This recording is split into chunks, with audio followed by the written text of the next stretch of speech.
പ്രിയപ്പെട്ട പ്രേക്ഷകരെ, ഇപ്പോൾ നമ്മൾ ലഹരിക്കായിട്ടുള്ള യാത്ര കൊച്ചിയിലെത്തിയിരിക്കുകയാണ്. എറണാകുളം ജില്ലയിൽ രണ്ടാമത്തെ ദിവസത്തെ പര്യടനമാണ്. ഇതിനിടയിൽ നമ്മളെ സങ്കടപ്പെടുന്ന കാര്യം, ഒരുപാട് റെയ്ഡുകളുമൊക്കെ വർദ്ധിച്ചിട്ടുണ്ട്. ഇപ്പോൾ ഈ അക്രമത്തിന്റെ വാർത്ത കൂടി വരുന്നു. തൃശൂർ ദേശമംഗലത്ത് നിന്ന് ഇപ്പോൾ ഒരു വാർത്ത വരുന്നു. മദ്യലഹരിയിൽ ഒരു അമ്മയെ മകൻ അതിക്രൂരമായി മർദ്ദിച്ചു എന്ന വാർത്തയാണ് വരുന്നത്.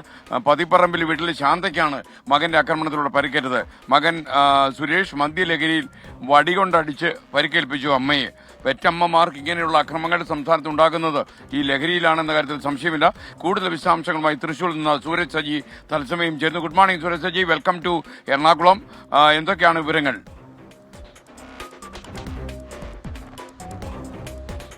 ദേശമംഗലത്ത് അമ്മയ്ക്ക് മകന്റെ അതിക്രൂര മർദ്ദനമാണ് നേരിടേണ്ടി വന്നത്. ഒരു രാത്രി മുഴുവൻ കൊന്നക്കമ്പ് കൊണ്ട് മകൻ മദ്യലഹരിയിൽ ഈ അമ്മയെ ക്രൂരമായി മർദ്ദിക്കുകയായിരുന്നു എന്ന വിവരമാണ് ഇപ്പോൾ പുറത്തു വരുന്നത്. ദേശമംഗലം മൂന്നാം വാർഡിൽ താമസിക്കുന്ന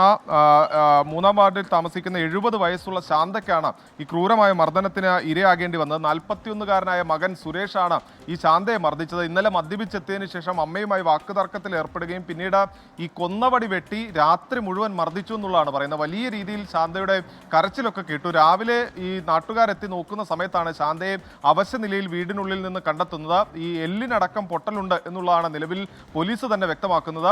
നിലവിൽ ശാന്തയെ തൃശൂർ മെഡിക്കൽ കോളേജിലേക്ക് മാറ്റുകയും ചെയ്തു. പരിക്ക് ഗുരുതരമായ പശ്ചാത്തലത്തിലാണ് ഈ തൃശൂർ മെഡിക്കൽ കോളേജിലേക്ക് മാറ്റിയത്. പ്രതിയായിട്ടുള്ള സുരേഷിനെ കസ്റ്റഡിയിലെടുക്കുകയും ചെയ്തു. എസ്കേൻ, ഒരു പ്രധാനപ്പെട്ട കാര്യമുള്ളത്, ഈ സുരേഷ് നിലവിൽ ഒരു കൊലപാതക കേസിൽ പ്രതിയാണ്. അതും സ്വന്തം സഹോദരനെ സമാനമായ രീതിയിൽ അടിച്ചു കൊന്ന കേസിലെ പ്രതിയാണ് എന്നുള്ളതാണ് പോലീസ് വ്യക്തമാക്കുന്നത്. 2023-ൽ ഈ അമ്മയെ നോക്കുന്നത് സംബന്ധിച്ച് മദ്യപിച്ച് വന്നതിന് ശേഷം സഹോദരനുമായി തർക്കത്തിൽ ഏർപ്പെടുന്നു. ആ സമയം ഇരുവരും മദ്യലഹരിയിലായിരുന്നു എന്നുള്ളതാണ് പറയുന്നത്. അങ്ങനെ സുരേഷ് സഹോദരനെ സമാനമായ രീതിയിൽ അടിച്ചു കൊലപ്പെടുത്തുകയായിരുന്നു. അന്ന് സഹോദരനെയും ഇതേപോലെ രാവിലെ അവശനിലയിൽ കണ്ടെത്തുകയും പിന്നീട് ആശുപത്രിയിൽ എത്തിക്കുമ്പോഴേക്കും മരിച്ചിരുന്നു എന്നുള്ളതാണ് പറയുന്നത്. അങ്ങനെ ജാമ്യത്തിൽ ഇറങ്ങിയ ശേഷമാണ് ഇപ്പോൾ സുരേഷ് ഈ അമ്മയെയും കൊന്നക്കമ്പ് കൊണ്ട് ഒരു രാത്രി മുഴുവൻ തല്ലി പരിക്കേൽപ്പിച്ചിരിക്കുന്നത്. എല്ലിന് ഉൾപ്പെടെ പൊട്ടലുണ്ടാവുക എന്ന് പറഞ്ഞാൽ എത്രമാത്രം ക്രൂരമായ ഒരു മർദ്ദനമാണ് അമ്മ നേരിട്ടതെന്ന് നമുക്ക് ചിന്തിക്കാവുന്നേ ഉള്ളൂ. പറഞ്ഞറിയിക്കാൻ പോലും കഴിയാത്ത നരകവേദന അമ്മയ്ക്ക് അനുഭവിക്കേണ്ടി വന്നിട്ടുണ്ട്. എന്തായാലും നിലവിൽ പ്രതി പോലീസിന്റെ കസ്റ്റഡിയിലാണ്.